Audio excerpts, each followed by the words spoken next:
fire, bro.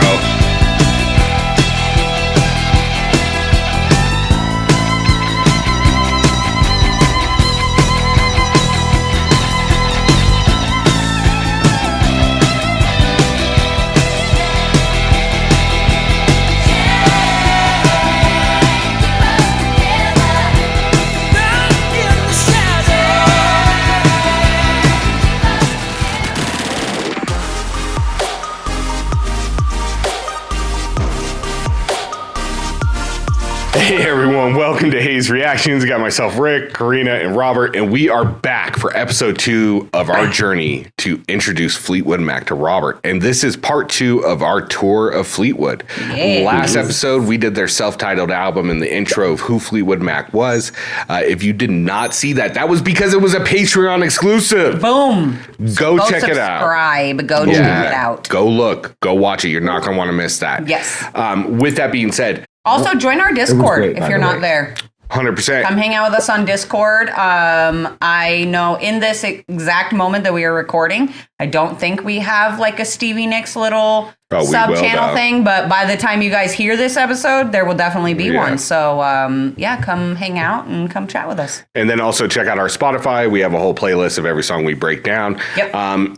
But like I said, I know this one's out on YouTube, but you need to go check out our Spotify, or not our Spotify, I'm sorry, our Patreon, because we have exclusive stuff that is living over there that does not come to YouTube. And if you are wanting to go on this journey with Robert, you have to go over to our Patreon. Yes. Yeah. Come on, especially because that last song really was an experience. Landslide, that really was a great song. So I think that was a really good way to start that off. So yes, come on this experience with me, guys. Come join me.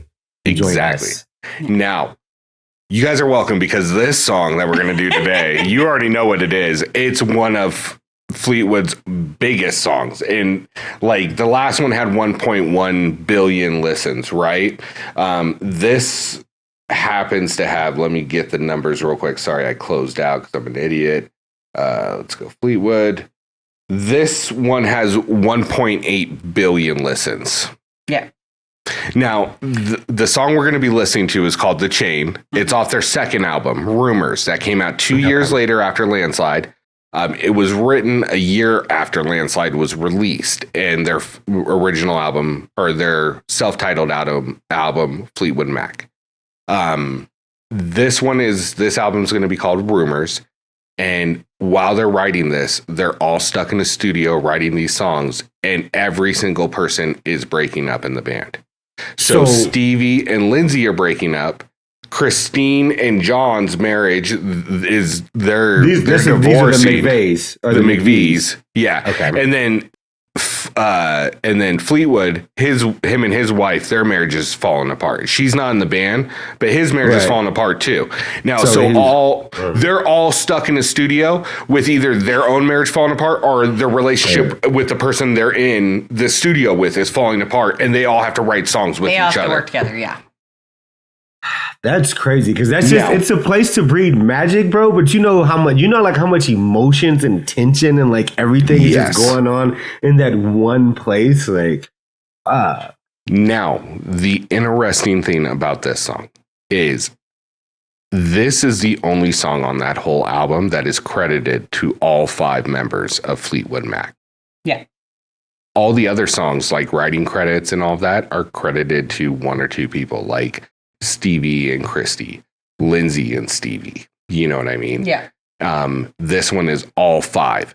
Now, I am going to save something for a little bit later, but I did want to let you know that main part is that this is the only song that is credited by all 5 members of the band. But, wow. And I feel like, especially if this is the 70s, I mean, I know that, technology was coming along, but I don't think that there was the technology to where like you would be sending out a song and having somebody record it at different places and then come back and do. So I think like most likely everybody was here while we were recording, we're writing this song, we're all like just hanging out together. Like, come on, buddy. Like, that's crazy. Meanwhile, I hate your guts. So Yeah. But I guess the good thing is if I could write a song about you here in your face and sing it in front of you, or write a song and have you sing it about yourself, then it's better than that. Like, we haven't gotten into it yet, but like one of their bigger songs is one of Lindsey Buckingham's songs from this album, Rumours, and it basically tells Stevie that she fucked up leaving him. Yeah. It's called "Go Your Own Way." Yeah. And one of the other bigger songs is called Silver Springs, and it's Stevie's song to Lindsey about how he fucked up. Yeah. And so he has to play the guitar for it, and it's rough. So this whole album is just fucking wild. And now this is the album that currently is in the top 30 of the Billboard 200, to this day. Yeah. Now this song is relevant to this day. Yes. It had a big comeback in 2017 or 18 when Something Guardians of the Galaxy 2 had it as one of their closing songs during the main action sequence. So it's been used. It's highly relevant. I know there was some things about the production that you wanted to talk about as well. Oh, yeah. Just like a little fun fact that I learned about this song that I actually didn't know. And I will just say this is like, if not my absolute favorite Fleetwood Mac song, it is really, really close. I love this song so much. And I didn't even know this about the song. But apparently the production to this song was not all made at one time. It was actually like pieced together. I just learned this. It was like different like members of the band had like unfinished pieces of three different parts songs of it, and then they just put it all together to make this song, which honestly is actually kind of ironic when you think about the fact that the band was literally falling apart. Like, this album shouldn't have even happened. And when they wrote and recorded The Chain, they literally said like they didn't know if Fleetwood Mac was actually going to continue. They were recording per usual, but they weren't actually sure whether this was like going to be a thing that actually went forward. And so like just the irony of like everything falling apart, but they took all these little pieces and pieced together like one of their most iconic songs. And it's not one of their most famous or anything like that, but it is like one of the ones where like it is just like iconic. Like if you know, you know. And like especially the production on this song, it's one of those like when you hear it once, it is like unforgettable. And it just lives in you. And for 50 freaking years now. So I will say that I take this song, and I was going to save this to the end, but I'm just going to give context because I want Robert to really understand this and appreciate this. I don't take this song as a breakup song. No. I take the song The Chain as it is a metaphor for Fleetwood Mac. Yes. And when you hear the lyrics, The Chain, they have a lyric that says, "You will never break the chain." Like, you will never break Fleetwood Mac. And I think this is kind of like their mantra. I do agree with that. I agree with that 100%. And the last little thing that I just want to add really quick that I thought was really interesting information is that this album came out what year? 1977. 1977, okay? Fleetwood Mac didn't even, so Spotify was, started around like 2008. Fleetwood Mac did not go on to Spotify until 2011. So to be that far removed from when this album and these songs came out and to still be at over 3.5 billion. This song by itself is 1.8. Yeah, but I'm saying like these three songs that we're showing you together, for these three songs to still just like be over 3.5 billion plays from 2011 to 2026 today, and the song was already however many years old when it actually went on. Like it's just crazy. And it just says a lot about this album. And not just streaming numbers. Rumours prior to streaming had over 40 million hard copy sales. Yeah. Wow. So 4 times diamond. Yeah. Yeah. Crazy. Jeez. So from the 70s. From the 70s. From the 70s. It's like Thriller, right? Like it's just one of those albums that doesn't get recreated. Yeah. This is arguably, I could make a real solid argument that it is the best album from the 70s. And I can make an argument that's a top 10 album of all time. Yes, I do agree with that. Like, I am biased, so. I can make a real argument, especially if we're just talking American. Mm-hmm. It's foundational. Which actually, it makes a lot of sense, though, because once again, that was kind of the question earlier about how does it continue to last so long, even on the charts. But it's because if it is synonymous with just the culture itself, it would make sense, because a lot of our stuff is still kind of, I don't know if it's doing that well on the charts, but obviously, like a lot of us, I still listen to a lot of music that my mother listened to, and she listened to a lot of music, obviously, that her parents listened to. So it just kind of continued to pass down on kind of that way. So that would make sense that, of course, if these are things that you listen to, of course, because your mother listened to it, then, you know, your kids are most likely hearing this also. Which of course continues the cycle, so that's great. And that's but it's exactly also a really good is. sign of really good music, though. Obviously, if every generation can latch onto it, you know? Yeah. Like, put it to you this way: my parents didn't show me Elvis. My parents showed me Fleetwood Mac and Led Zeppelin. Yes. Yeah, that's fair. You know what I mean? I'm not showing my kids Elvis. I will show my kids Fleetwood Mac. I will show them Tupac. You know what I mean? I will show them Kendrick Lamar. Yeah. That's my push for the, more update. But Fleetwood still makes it. I will show them Led Zeppelin still. Flipping it to the, even outside of hip hop, like I will show them who Marvin Gaye is and all of that. Like it's, to me, Fleetwood plays the same role as Marvin Gaye, Bob Marley, the Beatles, Taylor Swift. Now they're Michael Jackson, like pivotal musicians throughout the generations. Right. That's a perfect way to say it. Yeah. You know what I mean? Yeah. With that being said, you've heard me say this a million times that Heartbreak and Pain make the best albums. This album, Rumours, is all heartbreak and pain, except for one song, and that's the song we're showing you. So just heads up. Wow. Okay. Yeah. And the name of this song is The Chain. The Chain. Yeah. All right. You ready? Yep. Here we Let's go. do it. You are in charge of pausing. Don't leave it on me. You have the power. You have the force, Karina. Here we go. Let's do it.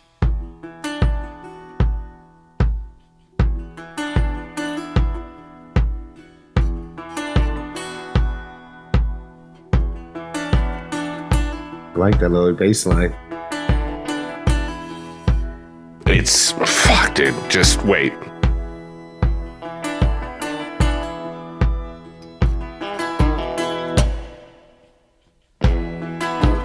Listen to the wind blow, watch the sun rise.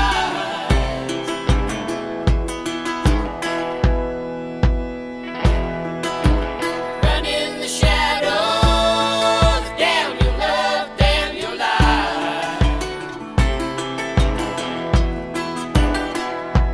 And if you don't love me now, you will never love me again. I can still hear you saying you would never break the chain. If you don't love me now, you will never love me again. I can still hear you saying you would never break the chain.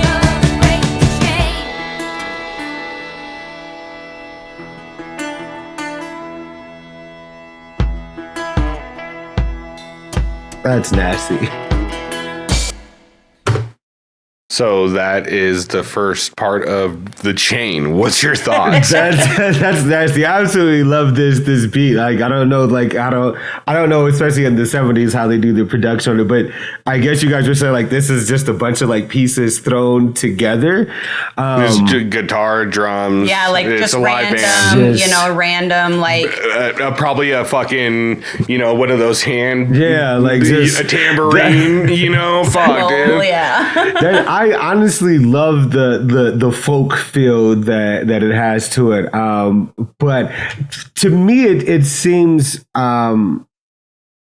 I want to say, for like lack of a better word, like groundbreaking. And I can see where a lot of music today comes from, especially once again, if we're talking about this in the 70s, because even now, this still sounds like you can listen to this now and it's not going to be like, people are going to be like, what the hell are you listening? Like this, it still has that feel to it.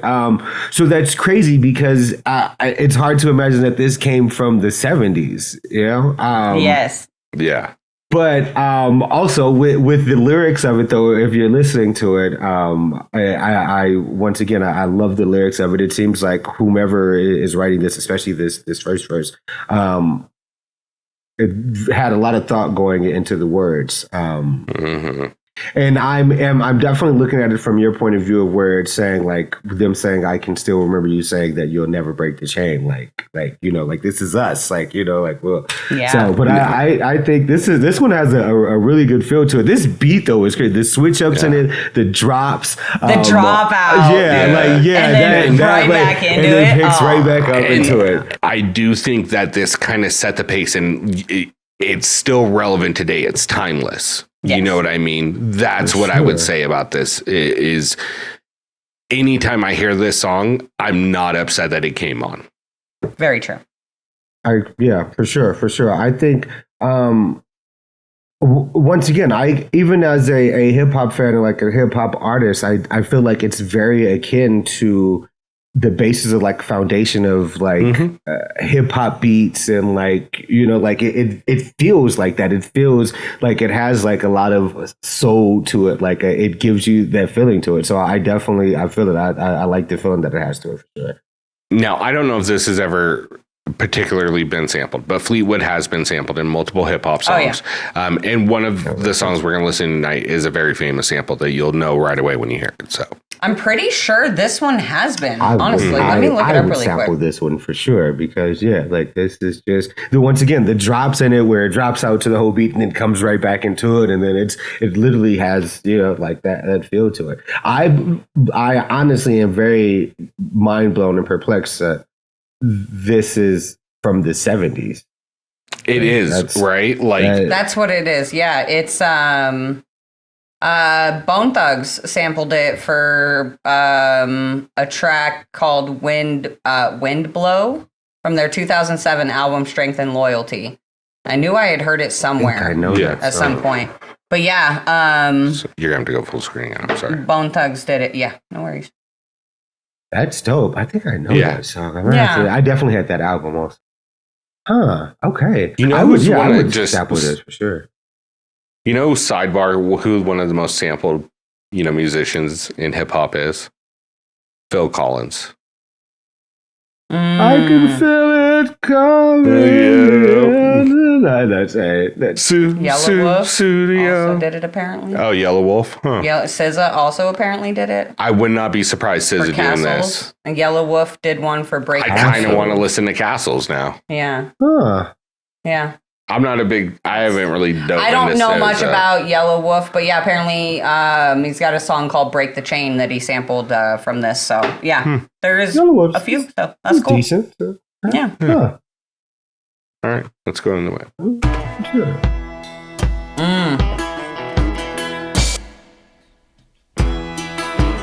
Listen to the wind blow, down comes the night.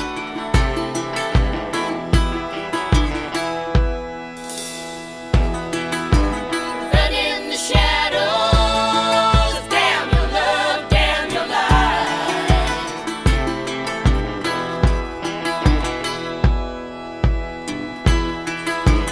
Break the silence, damn the dark, damn the light.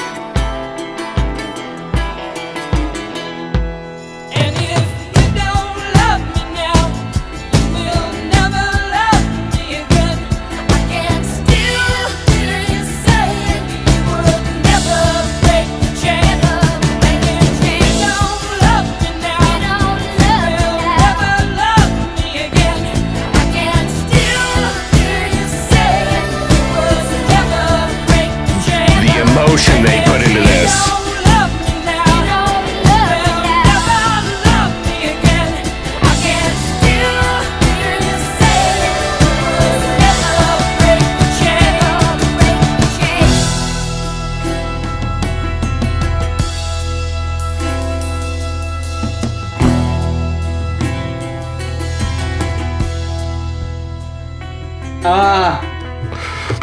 Okay, we gotta stop right there. We gotta stop right there. We'll back it up a little bit. Yeah, All because right. we got to roll into that part. Because yeah. the difference This is- between Fleetwood and Steve and Taylor builds that bridge right there, right? Like she really builds that up. That's her specialty. Yeah. Fleetwood is right after the bridge typically is their specialty. Yeah. So we wanted Like to save the actual, just like to the end of the song. the closeout. Whap, whap, whap. You know, it's, yeah. So I want to give you one last chance to kind of get any other like thoughts you have out on this. If you know, you know. Exactly. If you don't, go check out Kendrick Lamar. Give it a chance, even if you like Fleetwood only. So with this, was that Stevie that was singing on the beginning of it? You're hearing a mix of Stevie, Christine, and Lindsay. And Lindsay, yeah. And maybe a little bit of John. Maybe, yeah.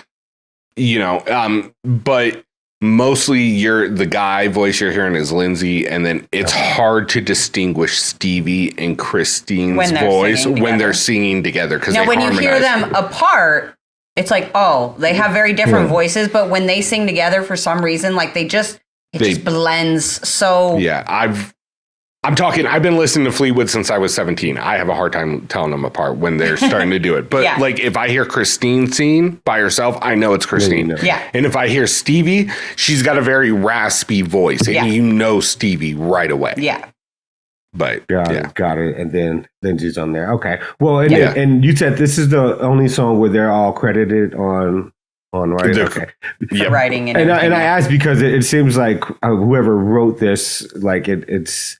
I want to say it seems like they're like angry because they're saying like, you know, like go out with the lies, like, you know, like so it seems like they want to like put it out there that whoever this person is go ahead, untruthful, pretty much. No, but yeah, that's so and I see where you're going with this, but what Karina said earlier actually brings a lot of context into this, that this song is truly created out of 3 other songs being melded together. Mm-hmm. So the guitar riff is from a totally different, that whole you know, that's from a totally different song.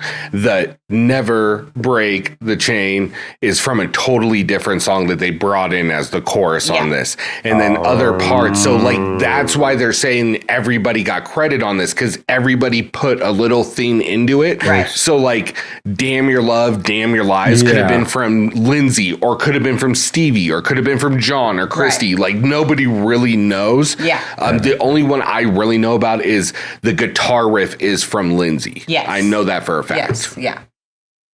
got it.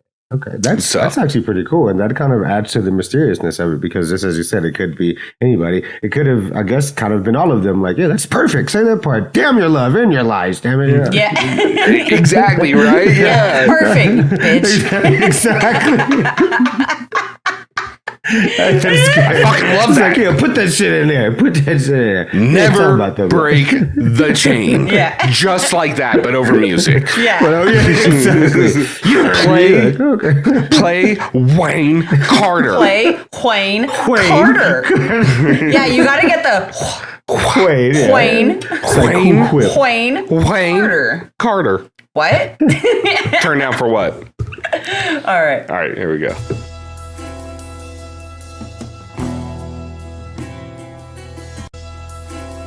I'm going to go. Sorry, I wanted to go back a little bit and lead us. Too many buttons. I wanted to go back a little bit to lead us back into this.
That's nasty. That guitar riff at the end was just like that whole breakdown and build up to that's and that was all Lindsey, is that his name? Lindsey Buckingham? Yeah. That was Lindsey with bassist, the bass, so the boom, boom, boom. That's John McVie, and then the drums was all Fleetwood. Yeah. That's Mick Fleetwood. I could just imagine like seeing that live. Like, oh, you're going to. You're going to. I mean, not in person, unfortunately, but we're gonna show you a live video of it. And it just kind of felt like a movie. Like I just for a second kind of like closed my eyes and just really wanted to just kind of get a feel of like what it feels like with just nothing else. And it just kind of like felt like a movie. It gave those vibes like that the build of it at that point was just literally like, it was so pumping. Like that's dope as fuck. Like that, I really like that ending part to it. So if you want movie with it, go Disney Plus, Marvel, Guardians of the Galaxy 2. That actually seems like, first of all, I love Guardians of the Galaxy. I don't know if I've watched this second one, but that actually seems like the perfect song for Guardians of the Galaxy. And it seems like it'd be like in a fight scene or something where shit's like blowing up and people are like moving fast and the spaceship's like they utilized the song very well in that movie. It's part of his awesome mixtape. Yeah. So it's really good. It's well played. So one question I have: the first song we showed you, Landslide, obviously not like, hey, is this going on your playlist? Because not really that kind of song, unless like more of a context song. More of a like, I'm going to search this song out because it's Sunday morning, I'm drinking my coffee, and I kind of want to hear it just to kind of chill and mellow out. Yeah. Where this song, could you add it to a playlist? I definitely think that I can add it to a playlist. I think I can appreciate this song just for the music of the artistry of this song itself. A few great things about it is that, first of all, getting a feel for who they are, especially like with this folk sound that they have. I definitely didn't expect this guitar riff at the end, this whole like the bass and the drums, and like I definitely didn't expect all of that at the end, because their sound is so much of like a folk sound, which I think is great though, especially because nowadays, especially with hip hop, which of course you guys know that I lean very hard into, but especially with hip hop, one of the things that are going on, has been going on these past couple of years, is these beat changes. I mean, we've seen a lot of it in like Kendrick songs or Drake songs for sure. You see a lot of it with these beat changes like in the middle. So once again, to think that these guys were doing this back in the 70s to where they had this whole sound leading up into the end of the song, and then you have this whole breakdown where you have the bass and the drums and all of that.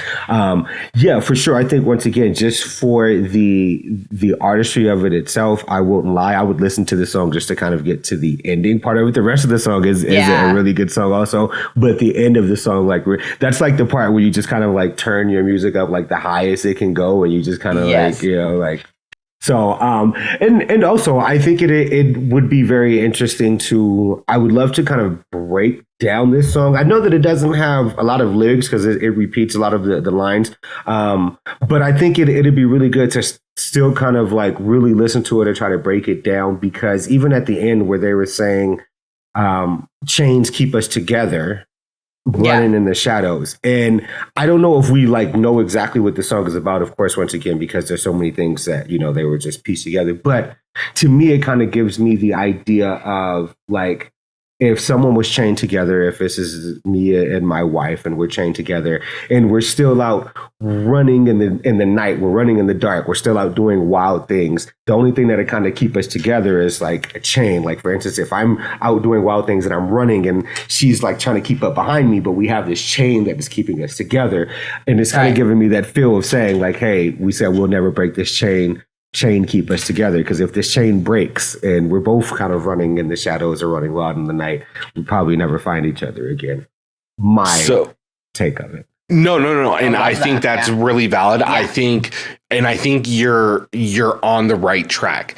And I think and I don't want to dismiss it, I think you could be absolutely right. The way I view it is the chain is another way of saying like the invisible string that connects us, right? Like, even though the relationships may have ended, they built something bigger. Like a Fleetwood bond. Mac. Yeah. Fleetwood Mac is bigger than their individual relationships. Right. And nothing is going to break that chain. Yeah. Is how I kind of view it. I really like that, and that makes sense as to how you were saying it earlier, and it also makes sense as to why all of them would collab on this song, and everybody would get writing credits, and it'd kind of be, especially if you guys say that they kind of knew that we might not make it, this could kind of be like our last hoorah. Let's like, it could have actually even been a song to say like, let's try to keep us together, or let's try to, so.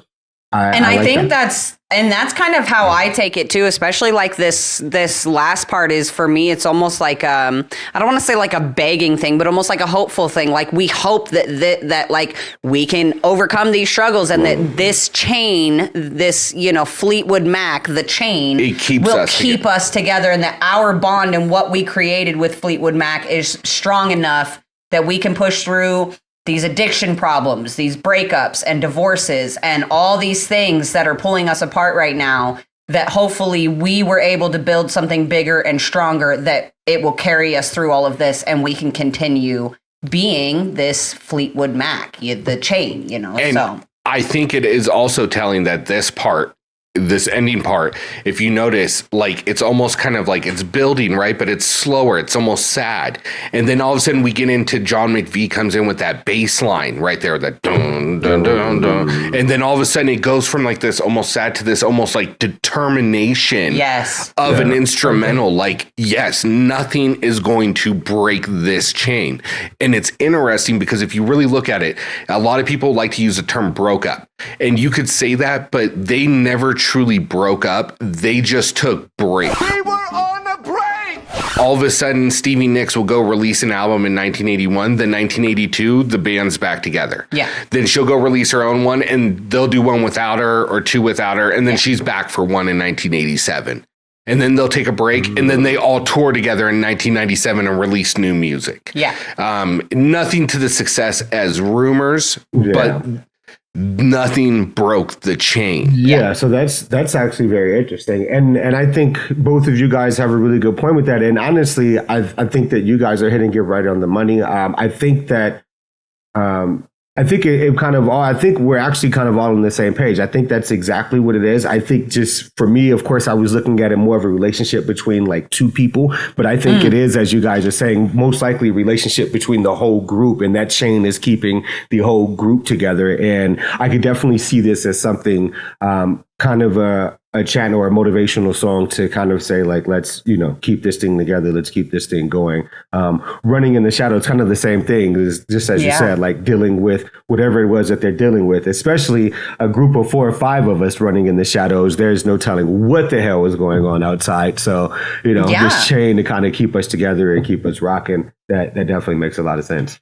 Yeah. And again, just, running in the shadow, just, again, like these dark times. Is the band going to make it? All these divorces, people in the band are going through, addiction issues, in and out of rehab. Like, it's, like there's a lot of things going on. And so, I think that it's just, it's such a beautiful way to end the song. Like you say, just like, we're going to stick together and push through this. And I think that's definitely like what it is. And that's the symbolic thing is it wasn't clean. It was messy. Oh, it was super messy. It was super messy, but the band stuck together. Like the chain never broke. Yeah. And some of the videos, majority of the videos we're going to show you is from a performance in 1997. So 20 years after the album's released. Yeah. And they are still some of the most moving performances I've seen in live music.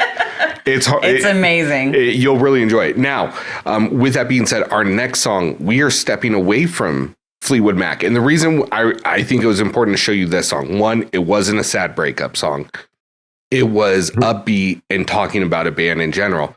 But the first song was really Stevie Nicks centrally focused, right? And this really more displayed Stevie as part of the band. Right. Yeah. That the band was bigger as a whole, right?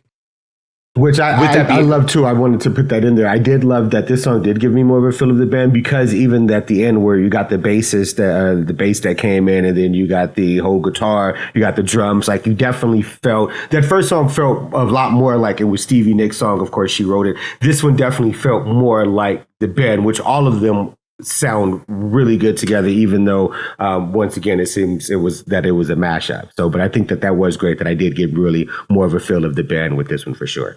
Yeah. The next song, we are stepping away from the band and we're going Stevie Nicks solo. Yeah. So you get to see a bit some Is this after after they took a break from the band? This is after the Rumours? So this is 1977 Rumours. Mm-hmm. Then they put out an album called Tusk in 1979. Not my personal favorite. There are people out there that really enjoy it. We'll show you a couple songs. We'll show you a few songs from that. But 2 years after that, 1981, Stevie Nicks releases a solo album called Belladonna. And on that is a song that we're going to show you that has also been sampled and used multiple times. And you'll know it as soon as you'll hear it. Yeah. But maybe not from Stevie, but you'll know the sample it from somewhere else. Yeah. You'll know the sample. With that being said, do you guys have anything else you want to add in about The Chain before we get out of here? No, I think that's it. Really, what do you think of Karina is like one of her top 3 all-time songs? Because this is really seriously. It is. Probably, yeah. Like she would one of my favorite all-time songs. She would be good with this being played at our wedding. Like just on repeat. I love this song so much. No, yeah, I think that it's great. I also think that I think that one of the great things about this, and one of the things that I'm learning, is that it seems for them,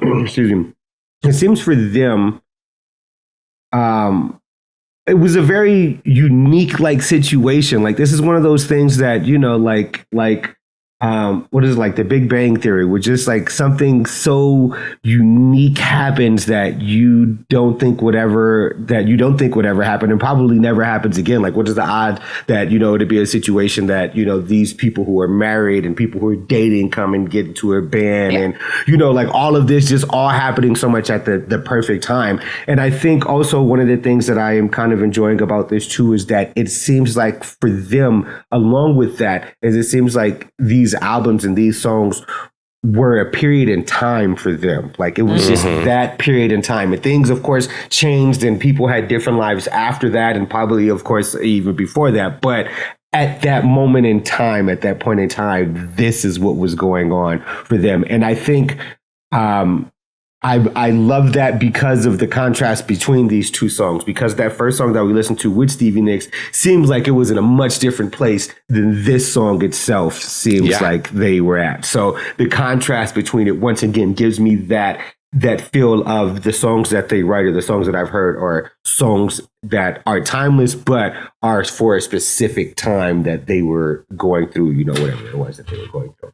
Right. Yeah, absolutely. And I'm really excited for this, because while we're jumping around here, when we get back to this after this little tour of Fleetwood and Stevie, we're going to kind of go in chronological order. So you're going to be able to hear the evolution of Fleetwood Mac into Stevie Nicks more thoroughly. Yeah. But really, it's going to be a fun journey. Just to be honest, we're looking at these first 3 episodes as a tester if this is going to work, right? Like we want to see, 1, do you like it? 2, do you want to go 47 more songs? And 3rd, does the audience want to see it too? Right. Yeah. Because there's some bangers on here. Like we haven't even, like, we're scratching the surface. Like I haven't even put their top song on here yet. No, not yet. Yeah.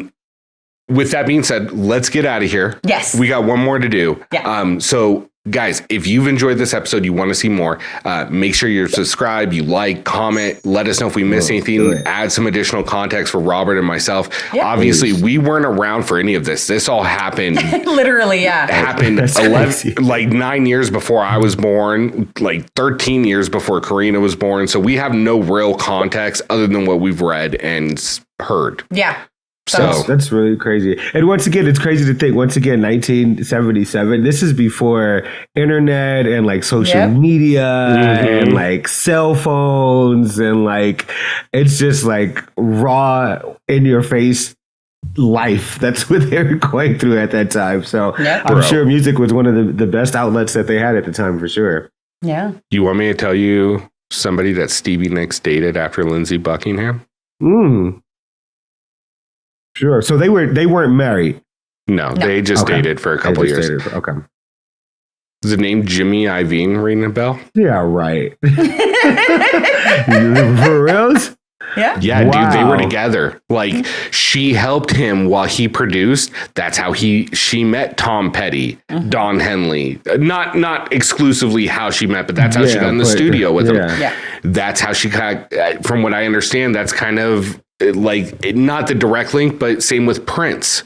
Like she was supposed to work with Prince. That's deep, bro. That's it's just deep just because it's that's so many different connections to so many Yeah. different things. And that like puts her at I'm sure for you guys she's already there, but that's like legendary status. That puts you in like she's it seems like she and even for me, not knowing so much about her, but it seems like she's so connected with so many things and people and music and culture and like once again, obviously Taylor speaks about her all the time and had the shirt on. But to know things like that, like you're connected to Jimmy Iovine, especially if it's connected to him before he started his big breaks of things, like that's great to know that, you know, like you were just you were at the bottom, at the ground zero of a lot of these things that grew into so much more. Yeah. It was like, if I remember right from the documentary, it was like right after he started working with Bruce Springsteen and Springsteen got really big. And then he was out in LA and that's kind of when he met Stevie. Yeah. If I remember I think correctly. you're correct. Yeah. And they're still really good friends from what I understand. Yeah. But it's, bro, there's layers to this shit. Like, and we can spend years talking about this. Literally. Yeah. With that being said, for myself, Karina, and Robert, we want to thank you guys so much for tuning in. Thank We love y'all. We hope to see you soon. Bye. Bye, guys. Laters.